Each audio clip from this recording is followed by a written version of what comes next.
This episode is brought to you by New York Life. What's up, everybody? Today on UnderDOGS, we are highlighting Bandit. He's an 8-month-old pit bull here at the Front Street Animal Shelter, and he's been looking for a home here for a few months now.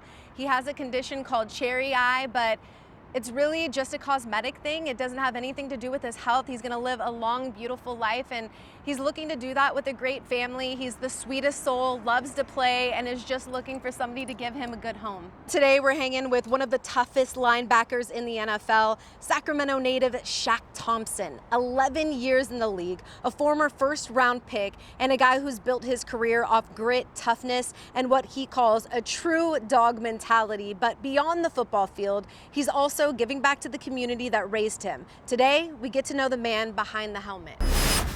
Shaq Thompson, thanks for coming on UnderDOGS. I appreciate your time. Yeah, no problem. I appreciate you having me. Of course, you spent some time with Bandit here. What do you think about him? I think he's a good dog. I mean, he's 9 months old. That's what I learned today. But, you know, he's just a playful puppy. He's active. Looking for a home, I would assume, right? That's why he's here. But he's one of those chill, relaxed dogs. If you need to get out, work out, he'll be a perfect dog for you. What do you think is so special about dogs? Like, they say they're a man's best friend. Like, I believe that. Like, I feel like my dogs give me the most unconditional love. And I know that you've had dogs in your days. Yeah. Like, what's so special about having animals? Their loyalty, their kindness, how much they protect you once they, you know, accept you into their pack, right? And just the amount of fun that you just have and experiences that you have with your dog, taking them places, taking them, seeing them, how he interacts with other dogs and stuff like that, right? I think people get a misunderstanding on dogs sometimes, right? They think a dog is easy to raise, but man, it's like having a kid, right? There's a lot of things that you got to do to keep the dog healthy, whether it's feeding them, taking them on the walks, interacting is very important at a young age to them. But yeah, I mean, I think if you're a dog person, why not get a dog? And they're the best because, like, when you come home after a game, like, he's not going to care how many tackles you had. No. He's not going to care how you played. He's just going to be like, oh my gosh, I'm so excited to see you. He's just going to be right. He's going to be right by you, right? I got a North American Mastiff named Ziggy back at home. So Yeah. He's a big dog, but you know, he doesn't care. Each and every day, he wakes up happy, just wants to chill, you know, and be a part of the family. That must be nice, though, for you to have somebody that just, like, I mean, obviously your kids, your family loves you unconditionally, but like an animal, like, they don't know that you're Shaq Thompson. They don't know that you're an NFL player. Like, they just love you for how you treat them in the moment. Nah, for sure, exactly, right? And that's what humans need, right? It's not just going off emotion, but let's go off how we treat each other, how we, you know, make the world go around, love each other, you know, even if we don't know each other, why start beef, right? Like, I always say you never know what somebody's going through, right? They could be going through gang of problems, and you just never know, right? Because they keep that straight face. But a dog, like you said, a dog doesn't really care, right? He just wants you to love him unconditionally, and he's gonna love you the same. And you know, they got feelings and emotions as well. Welcome back home. I have to ask you, when you land, what's the first thing you got to do when you get here? The first thing, Yeah. I gotta go rent a car. I need some wheels to get around in. But I think the first thing I do is I go see my family. That's the very first thing I do. I go see my brother, I go see my nieces and nephews. And you know, so I gotta go show love to them because I haven't seen them in a while, right? Like, then the next thing I do within, whether it's a couple days or something like that, I go see my mom, go visit her grave and stuff like that, bring her some flowers. And really just have that time with my family because I don't really see them as much because I'm always on the East Coast. Yeah. When you get here, what's something that makes you feel like a kid again? I mean, I kind of just hit on it. It's really just my family, just being around my brothers. So it just brings back all the memories that we had and that we shared. And just seeing us all grown up and have kids, you know, it's just trying to give them a better experience than what we had, and just trying to make sure they're happy and aware of how this world is moving and stuff like that.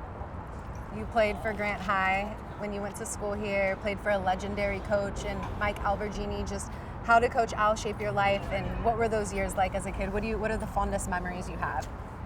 I wouldn't say, I mean, it was Al, but you know, we had a gang of great coaches.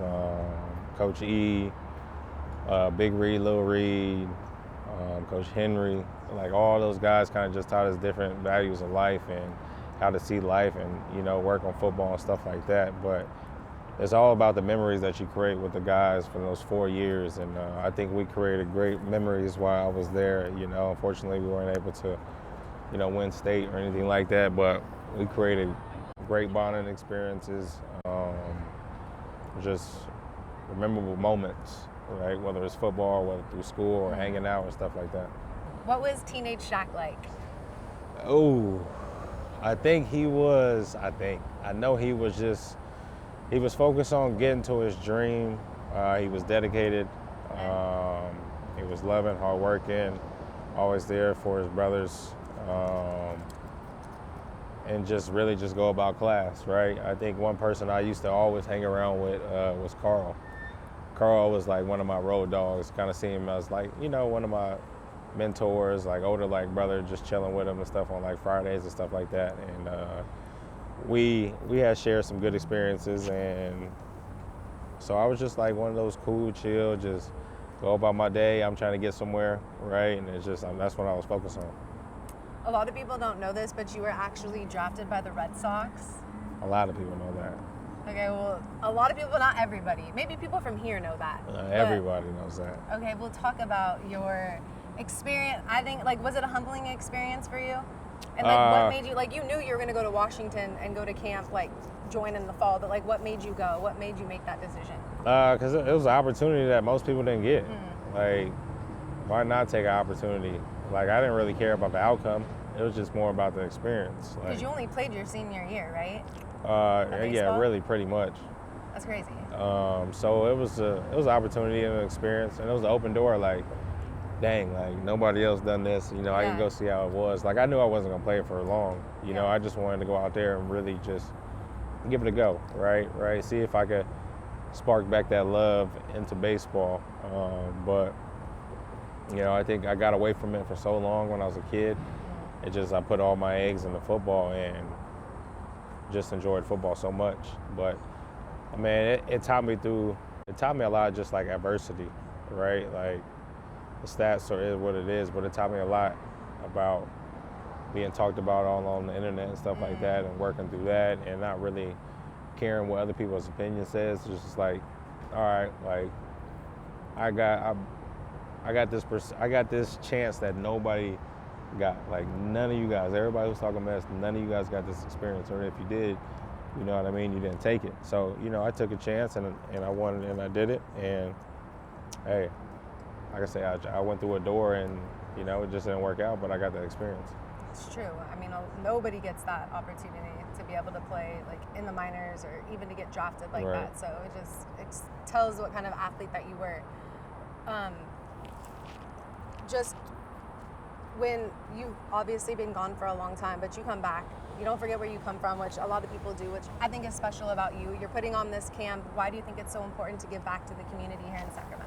Well, I'm not putting on the camp by myself. Right. I'm doing with my boy, Eric Armstead. We kind of met through high school and just going on journeys and trips together. So we're finally collabing on a camp that we've been talking about for years. So, I mean, he's done a great job, Walter Man of the Year in the NFL. He does a great job with his foundations, educating kids and stuff like that with school. So, we partner up, and we're finally making it work. And I think it's important to just show the kids that, like, just because we got to the top of the food chain, like, we're not forgetting where we came from, right? And Eric is one of those people who is tremendous at giving back to the community, right? He does a lot of stuff here in Sacramento, and I do camps, but I want to match his energy. That's somebody I look up to in the community role of things. But I think it's very important just to have these kids come out, train, and see what it feels like to be a part of just like NFL type experience and what you're going to learn throughout high school, college, and if you make it to professional, make it there. But it's going to teach you so much in life that you may not know of, and I think that's why it's important. And I think too, like, just for these kids to see, like, okay, they hear about you, they hear about the story, but to see you in person, like, I'm sure you experienced that as a kid. Did anybody inspire you when you were younger? Like, did you go to any camps where you're like, okay, I could do this? Or, Nah, that's the crazy thing. No, only camps I really went to was like my uncle. He had put on camps. He's the one that helped me run my camps.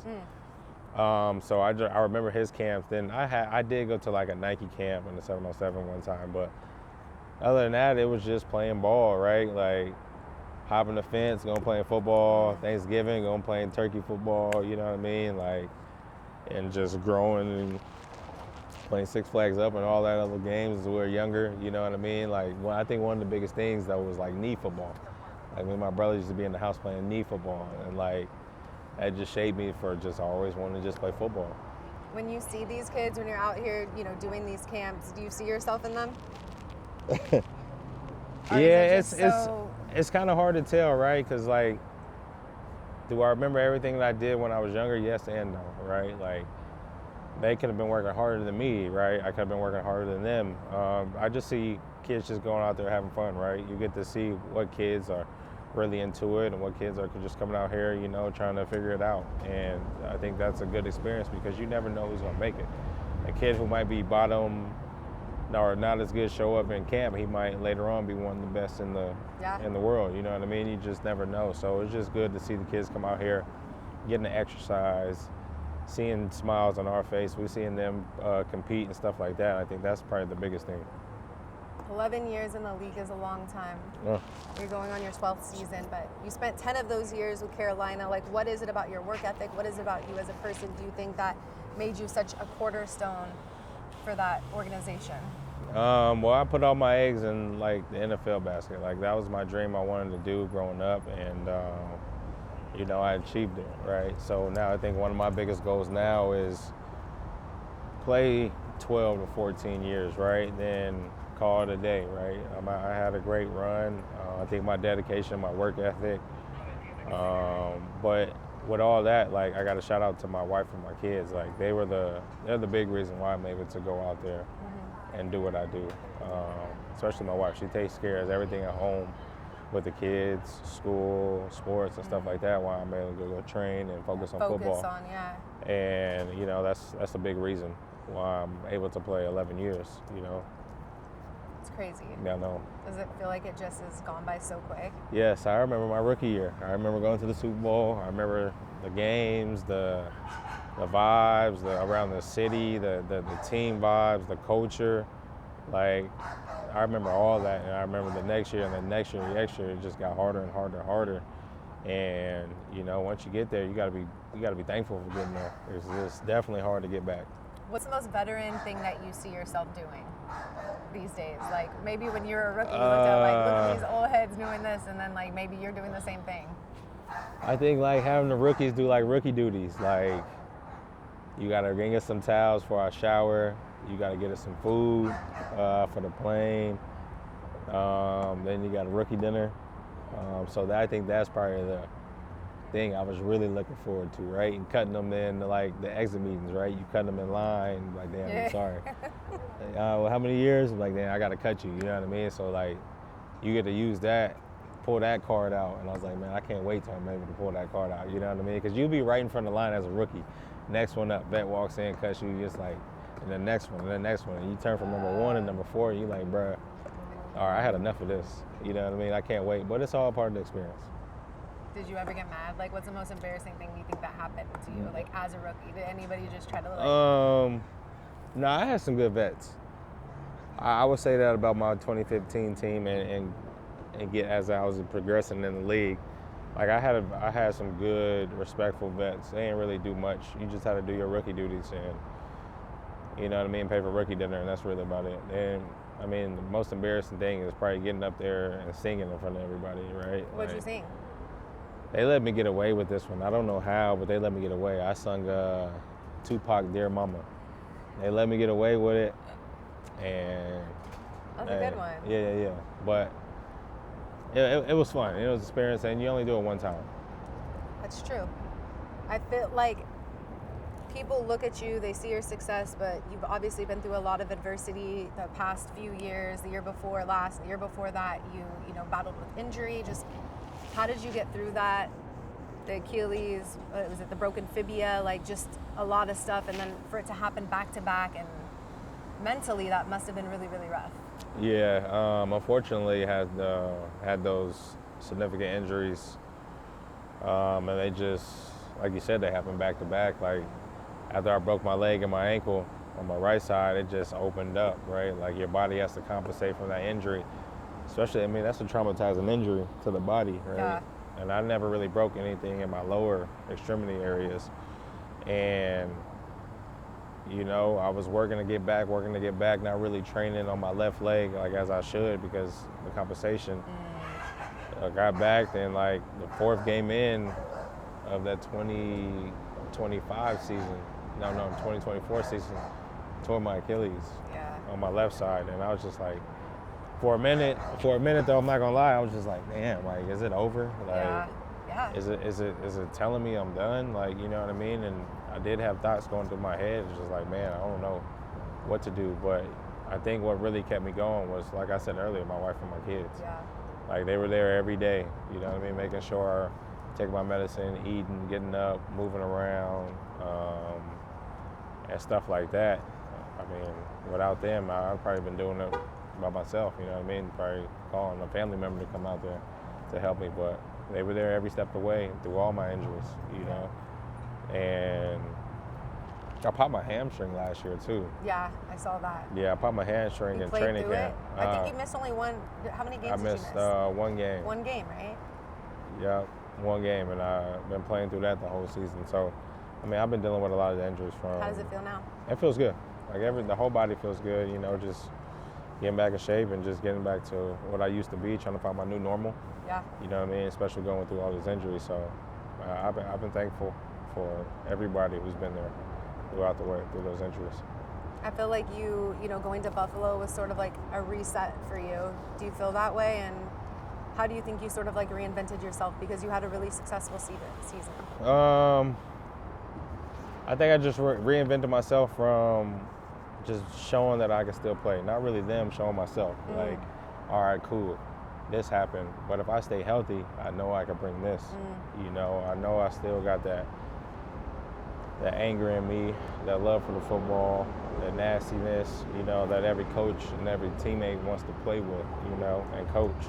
I still have that. Like I said, my heart is still in it. You know, my passion for it, my dedication for it is still there. So I think that's really what's driving me too, and just trying to finish out strong, right? I had a couple years where I couldn't play, unfortunately, and I'm trying to make those years up on the back end by the way I go out there and play.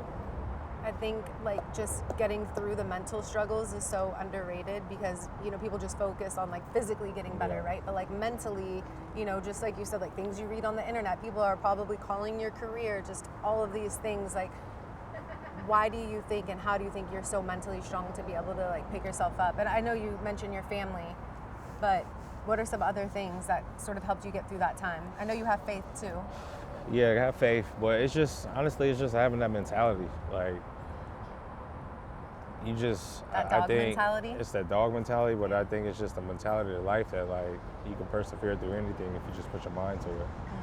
Like, I had adversity with the whole baseball thing, being the talk of the world on Twitter. Like, that's adversity. That's something that could have hit somebody below the waist, and just depression throughout, right? And it's just, you got to sit back and laugh at it, you know what I mean? Because you should understand, like, how blessed you are, right? Like, and I always just think about the unfortunate, like, people that's dealing with, the kids that's dealing with cancer and all that type of stuff that's just consistently in the hospital, right? And like, and they fight every day, you know what I mean, to get out, to go see new life and all that. And so I always place that in the back of my head, like, man, yeah, I got people talking mess, but things could be a lot worse. Yeah. You know what I mean? So I kind of just go off of that, and I just live my life like things could be a lot worse, and why get mad over something when you never know that could be your last time talking to that person. So it's like, that's how I kind of think. And especially when my mom died, that's when I really just kicked into gear and just like, man, life is really short. It really is. You know what I mean? So it's just like, I'm gonna live it how I wanna live it, you know, and not let things really get the best of me. Buffalo winters or Sacramento summers? I take Charlotte. It's in between. You really love Charlotte. Yeah, I do love Charlotte. I mean, you spent a lot of time there. Yeah, I do. How different was it going to Buffalo? It was. What's up, boy? It was. Yeah, get down. It was life changing, right? But Buffalo does have some good summers, though. I would say that. Even Rochester, like they have some beautiful days. During the summer. During the summer, yeah. But the winter wasn't bad. Like, you'll go home, like I'll go to bed like without snowing. Wake up, 8 feet of snow. You're like, yo. You got to shovel what? your own stuff. I did, but I was like, nah, I'm not gonna do that I'm no not doing more. this anymore. You pay somebody to do it now. Yeah. I had paid somebody. I was just like, bro, I don't have enough time. Like, I had to wake up at 5, maybe 4, get all this stuff out the way. But it's like, you got to do it now because that snow it builds up quick. Yeah. So my whole front door was like, walk path was just snow. I'm just like, bro, whatever. I'm gonna go to the garage. And so, but I actually enjoyed the winters there. Football is phenomenal out there in the winters. Everybody's out there, and it's just, the atmosphere is wild. They're known for their wings. Wild. So, who has the better wings, Duff's or Anchor Bar? Or have you even Duff's tried? or Anchor Bar? Yeah. Where's that at? It's in Buffalo, It's in allegedly. Buffalo? When I did research, it says the two, everybody argues. I would say. Have you been to either? No, I have not. Okay, so then that would be There's hard for you to one, answer. man, I don't know why I'm forgetting this, but they have one that everybody goes to out there that is pretty good. But they're a big fan of blue cheese, though. You can't I like ask. blue cheese. You can't ask for ranch. Okay. They look at you funny? Yeah, they look at you funny, but yeah, I'm not a fan of blue cheese, but some of their blue cheese wasn't bad. I But do you prefer feel like ranch. the wings are hella good there? Like, are they way better? I feel like they are. Really? That's just the nation of wings. You were just like kind of mentioning how like the fan base is crazy, like Bill's Mafia. Like, I think like all you need to know is that they sell fried bologna there, and that just tells you this the type of. They're crazy. Buffalo is. You just got. All I gotta say is like, if you haven't been to a game, you gotta go to a game, and just see it for yourselves. Like, the Bills Mafia, like they travel well. Their energy is high wherever they're at, home, or especially at home, it's crazy. Away, I'm talking about, it feels like you're at home. You know what I mean? Just the way they travel, and just Bills fans are everywhere. Have you ever jumped through a table? Have I? Yeah. No, I'd never jump through a table. Would I ever? Probably not. Maybe after your career? No. You wouldn't? No. Did you ever watch wrestling? I did. Did you like it? I did. But Did would you I jump practice to those it? No, moves? I didn't. Yes, I'm not jumping through a table, no, not at all. It's too much. No, I'm not doing that. I already put my body through so much. Why am I going to go jump through a table? You've been through worse. I know, but why am I going to go jump through a table? I'm good. What do you think last season taught you about yourself? That I still love the game of football. I'm still dedicated. I love helping the younger guys because I was helped as a young guy, so I love giving back game, the way game was gave back to me. It taught me that there are other athletes out there who have the same mindset as you, right? That I was just straight up dogs, killers on that field, and just have that mindset. Like you see them playing with confidence. It's just like, damn, I thought I was uplifting people. He's uplifting me. You know what I mean? To better my game. You know what I mean? So it's like having all that, and it's like the whole team. Like it's everybody in that building from top down has the energy and that mindset. Like now we're about to go win. You know what I mean? So it's like it's good to be around that. When it's all said and done, and you hang your hat, what do you want people to say about Shaq Thompson? Nothing. No, I'm just playing. I want people to say that he was a great football player. You know, he was a leader of all men. He was respectful. He dedicated. He played his ass off. He was just one of those good teammates that you want to be teammates with. Like you want to go to battle with. You want to play with. You want to have that relationship outside of football. Right, and somebody he was always there for me, you know what I mean? He always gave me game. And he gave me game and stuff like that. So that's what I want people to remember of me. Like he was one of them ones, you know what I mean? Like regardless of recognition, like he gave us game. He was respectful, you know what I mean? He taught us, you know what I mean, how to be a leader, become a leader, and on and off the field type of stuff, and you know what I mean, like, and that's really about it. You talk about your legacy, like what you do in the community. A big part of your journey obviously was your mother, Patty. She was with you through it all. Just what do you think she would be the most proud of? Probably raising my kids and just being there with the family. But just how my career started and ended, being able to play all these years, giving her some experiences to remember, family to remember, and just always being there for them regardless, whether it's teaching, helping, encouraging, and just always being family first. But also just getting back in the community, having fun. She used to love those camps. So seeing her face smile and stuff like that, hugging people, and those are things to remember. I'm sure she's going to be excited about this one with you No, and for Eric. sure. Definitely. She would love it. Good. Well, I appreciate you opening up and coming Oh, on the gosh. show.